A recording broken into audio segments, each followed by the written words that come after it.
Happy Saturday morning. Just got back from Wrightsville Beach, checking out an awesome sunrise. And as I was riding home, I was reminded of the story of David and Goliath. We know this from like Sunday school maybe, or from just popular culture. The idea that there's this shepherd boy David, the underdog, who fights the giant Goliath. Just as a refresher, you've got God's people kind of in a battle with the Philistines, and they're in a standstill, and the Philistines send this giant out to kind of taunt the Israelites. And David comes to the front line because his brothers are fighting, and he's like, why is nobody standing up to this character? Why are we allowing him to mock our God? And something really powerful happens. Everybody picks on him first, and then he says, well, I'll fight. And everybody says, okay, cool, you'll fight. Yeah, I hear you. You're a kid. And he says, no, I'll fight because I have defended sheep from lions and wolves and bears. So this giant's nothing to God. God's protected me in the past. He's going to do it again.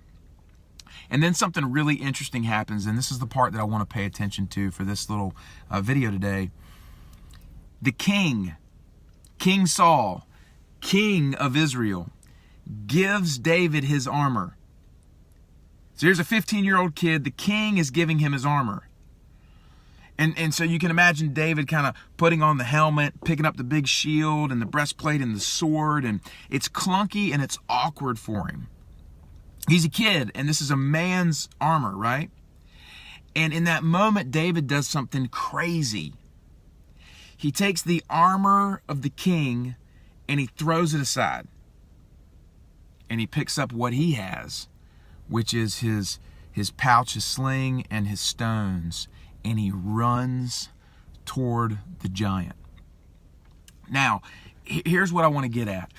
In your own life, the giants that you face, maybe it's anxiety, maybe it's fear, maybe it's your job, career situation, maybe it's a relationship situation. I don't know what it is. Whatever giants you face, what weapons are you trying to fight that giant with, right? Because the deal is that we could take on the armor of the king. And I kind of see the armor of the king as like popular culture's opinion, like common sense, like the latest bestseller or the 5-step process, or, whatever somebody's selling on the street corner. Whatever that thing is, we can put on the armor of the king as a best practice to win the battle. But that's not necessarily what faith is about. David gives us a different example here, where he rejects the armor of the king. He rejects common sense. He rejects, best practices. He rejects all of this kind of stuff to the point where everybody says, you are crazy. And instead, what David does is he trusts God absolutely. He said, you know what? God has prepared me to be a shepherd. God has protected me in the past against lions and wolves and bears, and he's going to protect me now with exactly what he's given me, which is what I'm good with, which is stones and a sling. And so David has faith in the preparation that God has brought him so that he can go and take down the giant.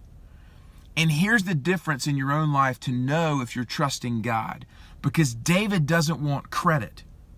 David gives credit to God. That's the difference. David says, God has delivered me in the past. He will surely deliver me now. There is a supreme confidence that we have in God when we fight with the weapon of faith that gives him the credit instead of trying to take it for ourselves. You see, the world would say, have confidence in the armor of kings.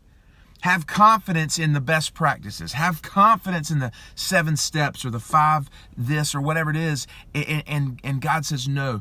Are you trusting in your own understanding? Are you trusting in the weapons or the armor of the king? Or are you trusting in me absolutely and exclusively? Because at the end of that passage, what we see is victory for David, but the credit goes to God. And that's a big difference. That's very, very powerful for us to understand.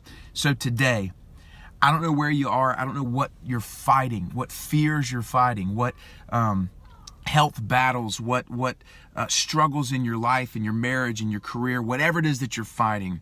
I'm just encouraging you to fight with the weapon of faith so that God gets the credit. instead of fighting with the weapons of the world, which is common sense and what everybody's honestly just trying to give you or sell you. So I hope that speaks to somebody. If it does, feel free to comment below or share this out in your communities. We're getting ready to head to basketball with the family. It's going to be a big Saturday, but I wanted to jump on and share this message. God had kind of put it on my heart because somebody out there needs it today. As always, you guys be blessed. If we can help in any way, let us know, but we'll talk to you soon.